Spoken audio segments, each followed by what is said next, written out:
Influencias de Ramanuja en el movimiento Bhakti o entre Ramakrishna, Vivekananda, Max Miller o Aldous Huxley.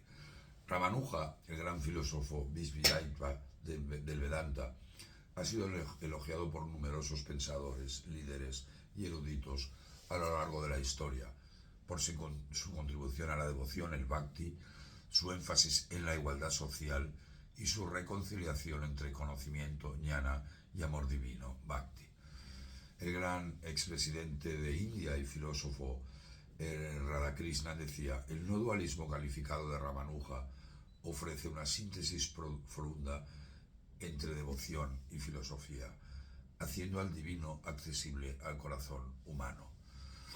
Ramakrishna mencionó varias veces a Ramanuja con gran respeto y cariño. Por ejemplo, decía Ramanuja decía Ramakrishna: aunque tenga que ir al infierno 100 veces, seguiré pronunciando el nombre de Narayana. Qué devoción tan intensa tenía.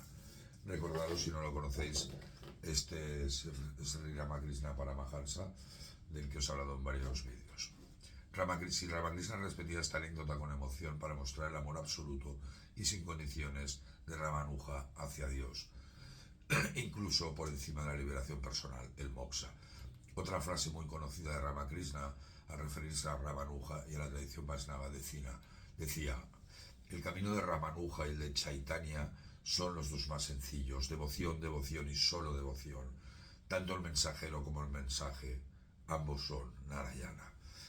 Esas palabras las pronunció Ramakrishna en varias ocasiones en su pueblo, en Dakshinawar, y están registradas en el Evangelio de Sri Ramakrishna de Narendranath Gupta, más conocido como M. Un libro que es recomendable que leáis. Swami Vivekananda, que era el discípulo de Ramakrishna, aquí lo podéis ver en esta foto, que es el introductor del Vedanta en Occidente, no siguió estrictamente el Vishisvaita, pero conocía y respetaba a Ramanuja como uno de los grandes acharyas sabios del Vedanta. E incluso usó elementos de Ramanuja para enfatizar que el hinduismo tiene múltiples caminos válidos y el principio de armonía entre las religiones de Ramakrishna. Y Vivekananda decía: Ramanuja fue el gran predicador de la religión del amor. Predicó la unidad de todas las almas con Dios y la hermandad de toda la humanidad. Algunos movimientos Bhakti modernos, como el ISKCON, se inspiran en sus conceptos de entrega y servicio devocional, aunque con importantes modificaciones. Y también Ramanuja ha tenido influencia en Occidente, por ejemplo en Max Miller. Recordar que Max Miller fue uno de los principales indólogos del siglo XIX, hizo traducciones de los Upanishads, escribió un libro maravilloso sobre Ramakrishna, y Swami Vivekananda se reunió con él en Londres, donde entablaron una profunda relación. Y Miller decía: Ramanuja es quizás el más intelectual de los grandes teólogos de la India, y sin embargo su sistema es el más devocional. Logró combinar la metafísica más profunda con la devoción personal más cálida. Qué interesante, ¿eh? Cómo el Bhakti con el Jnana pueden coexistir. Es la diferencia con la dureza del Advaita Vedanta, más centrado casi exclusivamente en el conocimiento. Y también en Aldous Huxley. Recordar que el Evangelio de Ramakrishna que os he hablado, Aldous Huxley escribió el prólogo a este maravilloso libro. Y Huxley decía: el no dualismo calificado de Ramanuja es una de las soluciones más satisfactorias jamás ofrecidas al problema del uno y los muchos. Permite la devoción personal más plena sin caer en el antropomorfismo y la metafísica más profunda sin perder el sentido de Dios vida. O en Christopher Isherwood, que decía: Ramanuja es el santo filósofo que demostró que la verdad más elevada puede alcanzarse mediante el amor, y que el amor no tiene por qué ser ciego. Su vida es una prueba permanente de que devoción e intelecto pueden ir de la mano. Adi Shankara sintetizó la Advaita Vedanta, el no dualismo; Ramanuja el Vishisvaita Vedanta, el no dualismo cualificado; y Madhva el Vaita Vedanta, que es el dualismo. Pero históricamente, como hemos visto, estos caminos se enfrentaron.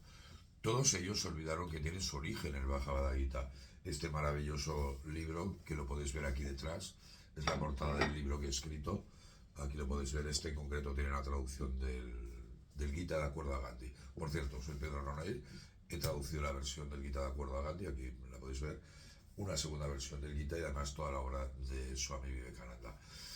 Pero como os decía, todas estas disputas entre los dualistas, los no dualistas cualificados, los advaitas y tal, todos ellos se olvidan con el tiempo que tienen su origen en el Bhagavad Gita, cuyo carácter armonizador es capaz de integrarlos a todos. Vishnu es una forma de Brahman y se encarna en Krishna para transmitir a Arjuna y a toda la humanidad el Gita. Y es ahí en donde leemos quién es el verdadero autor del Vedanta, y lo encontramos en el capítulo 15 que dice Krishna: yo estoy asentado en el corazón, como encarnación de Vishnu, dice: yo estoy asentado en el corazón de todos, de mí proviene la memoria y el conocimiento, y también el olvido. Yo soy en verdad el autor del Vedanta.